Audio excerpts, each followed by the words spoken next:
إذا خوتي السلام عليكم ورحمة الله تعالى وبركاته. هذا الأخ عبد الإله، هذا مغربي، هذا هو اللي لقاه الأخ مبخوت المري في محطة البترول في السعودية.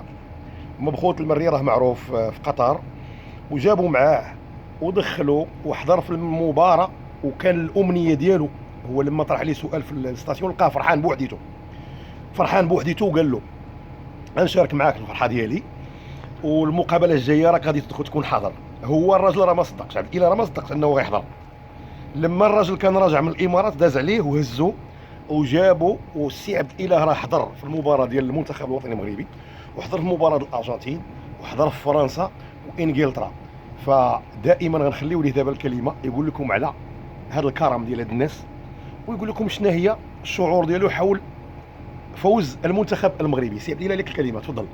اولا نشكر الشعب المغربي اللي شاركني الفرحه ديالي، وتنقول لهم مبروك للمنتخب المغربي بهذا الفوز، وتنهديو هذا الفوز لسيدنا الله ينصرو اولا والشعب المغربي. وشكرا بزاف على المسانده ديالكم ليا. واش نقول لكم، الفرحه ديالي فاش جا عندي مبخوت، ما تتصدقش الصراحه فاش قال لي غادي نديك باش تحضر المنتخب المغربي وتساندهم. والحمد لله داكشي اللي حصل. قاد لي الامور ديالي والاوراق ديالي وكل شيء باش انني نحضر في المباراه، وحضرنا ليها وشجعناهم الحمد لله، وحتى هما ما حشموناش. وحضرتي حتى في المباراه الاخرى اللي هي انجلترا وفرنسا. وحضر في مباراه الارجنتين وهولندا. هذا الفرحه ديالته كان فرحان بوحديته في محطه الوقود، محطه الوقود في السعوديه في الحدود ديال قطر. مبخوت المري كان في طريقه الى الامارات، وتلاقى بهذا الشخص عبد الاله، لقاه هاز الرايه مغربيه وفرحان بوحديته. قال له انت وحدك اللي هنا مغربي؟ قال له انا اللي مغربي. قال له انت ان شاء الله المقابله المقبله غتكون حاضر. سي عبد الاله راه ما صدقش، تتصحابوا راه غير تضحك معاه، ولكن كان بالفعل عند الكلمه الاخ مبخوت مري الله يجزيه خير. هاد الناس راهم اهل كرم واهل ضيافه والقلب الكبير، وحاجتهم ماشي ديالهم كي تنقولوا بالمغربي، حاجتهم راه ماشي ديالهم، واحد الاخلاق عاليه. فتحيه للشعب القطري كافه، من الامير الى اخر مواطن في الشعب القطري.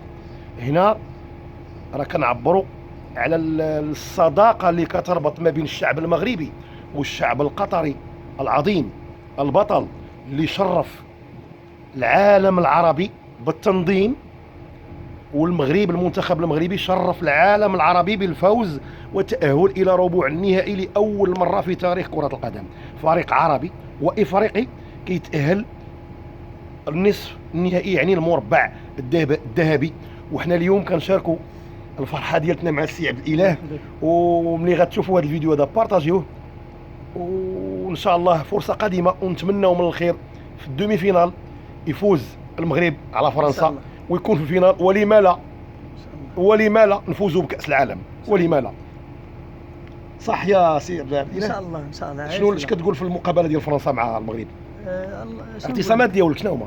شنو نقول لك، حنايا جينا بحال قلتي بواحد الجهد كبير باش اننا نديو الكاس. حنا تنشوفوا الكاس، ما تنشوفوش شي حد اخر، لا غير الكاس، لا غير، ومربوحه ان شاء الله، مربوحه، والله الوطن الملك الله يسركم. تحياتي ديما مغرب.